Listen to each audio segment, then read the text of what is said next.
Hi guys, welcome back to my channel. So I am back to the office starting Monday, the day you're seeing this video. So I decided I need to really amp up my meal prep game and get back to how I was before. So I have everything prepped for lunches, any breakfasts that I may need, maybe prep up some dinners, that kind of thing. In this meal prep video, you're gonna see some lunches and a dinner.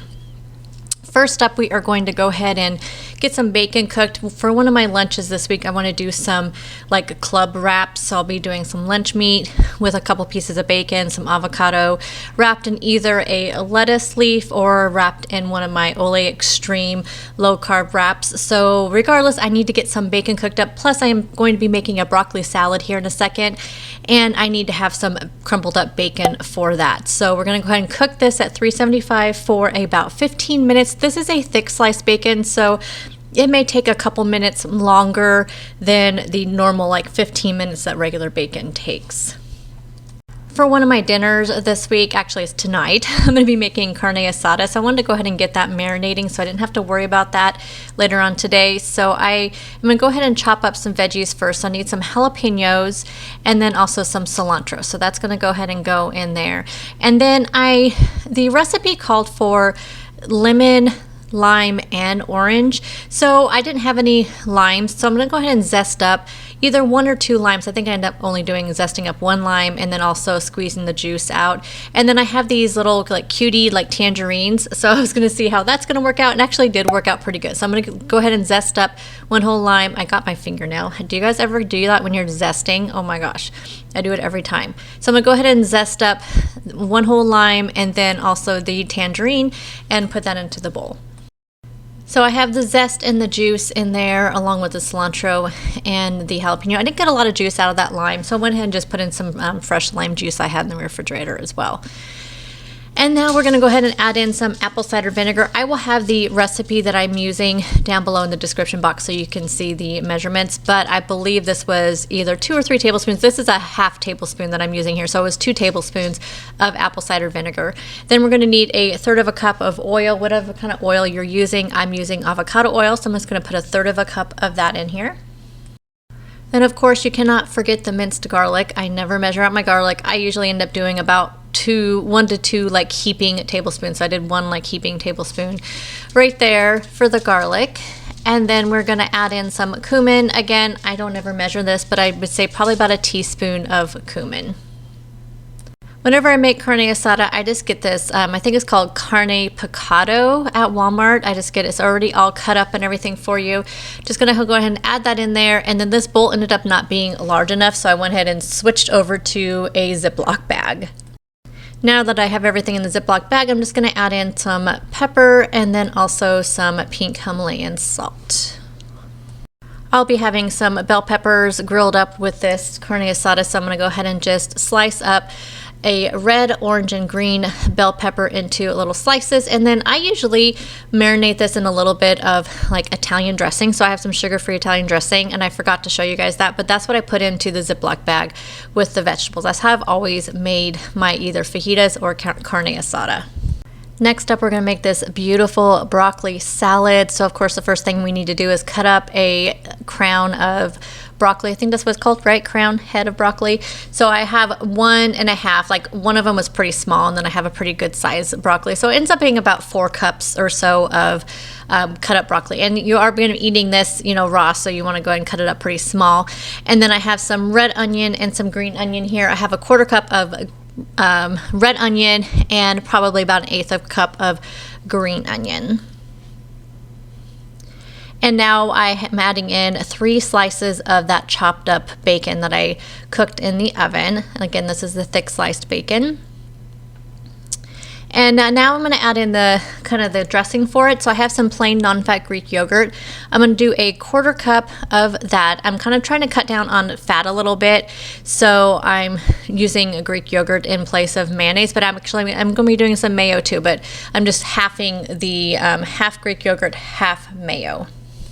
So now I'm going to do a 1/4 cup of this mayo, and I know the avocado mayo and all that stuff is a lot better, but I just cannot stand that stuff, you guys. I cannot. But again, I'm not using very much in this whole recipe.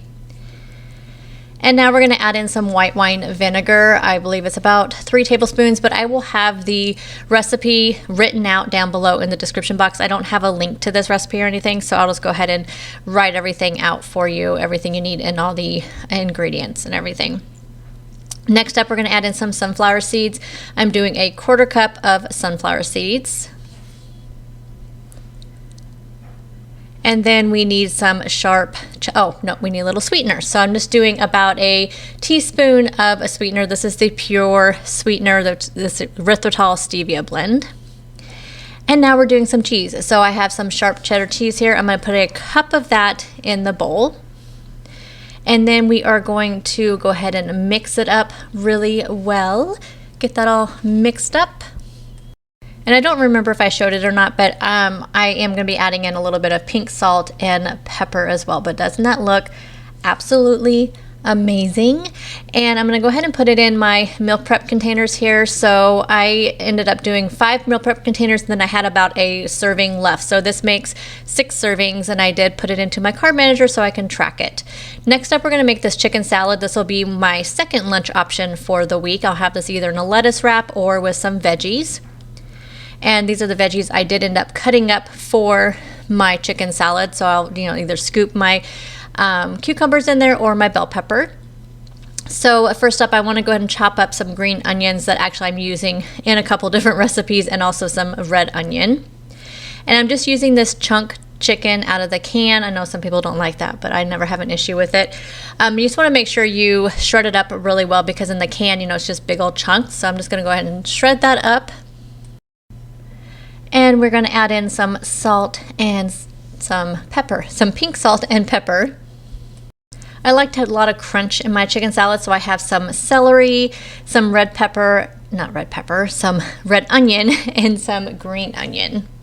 Just going to add that to my chicken, and then we'll have the dressing. So for the dressing, again, I'm going to be adding in some plain nonfat Greek yogurt and some mayo. So we'll be doing just 2 tablespoons of the Greek yogurt and 2 tablespoons of the mayo. And I always add in some mustard. I love this coarse ground Dijon mustard. Oh my gosh, I love mustard so much. So I'm just going to go ahead and add some of that in there. And also going to add in some dill relish. So this just adds some more little crunch in there as well. And now we're gonna go ahead and show you how I'm cutting up some veggies for this. So like I said, I'm gonna do some cucumbers and some bell peppers. I like to just either put some of the salad just on each individual cucumbers, or just dip my cucumbers in there. I just think it's so good. And I love English cucumbers because you can eat the peel and they're nice and soft. And I'm going to be using my little Dash egg cooker to make some hard-boiled eggs. I'm going to have this with my lunches. I'm trying to amp up my protein, so I want to have a hard-boiled egg with each of my lunches this week. So I'm just pouring in some water in there. And then the end of this, which I'm not showing very well on camera, but the end of the little water cup is a little pin, and you just prick the top of the eggs on there. And so how much water you put in is how, if you want them hard boiled, soft boiled, medium boiled. I always like mine pretty hard boiled, so I put in the full amount of water. So you just prick the ends of these, and then you just start it up, and it just cooks them, and they come out really, really well. I always do have the issue though of some of the white coming out, but they still taste fine. So I'm going to go ahead and put them in some ice water and let them cool off before I add them to my meal prep containers. I do like to leave the shells on sometimes because they do last longer in your refrigerator if you leave the shells on. So I'm just going to go ahead and add those to my meal prep containers to have with my lunches. There's my bacon, and that is my full meal prep for the week, you guys. I am set up with 2 different lunches, have my dinner getting ready for tonight. I have my bacon to go with my lunches. I am just set for the week. Everything else for my dinners this week is pretty easy, so I didn't have to do a lot of prep for that. But I am actually so glad to be back to meal prepping and glad I have this to share with you. Let me know down below in the description box, in the comment section, what you are meal prepping for the week, and I'll see you guys in the next video. Bye guys.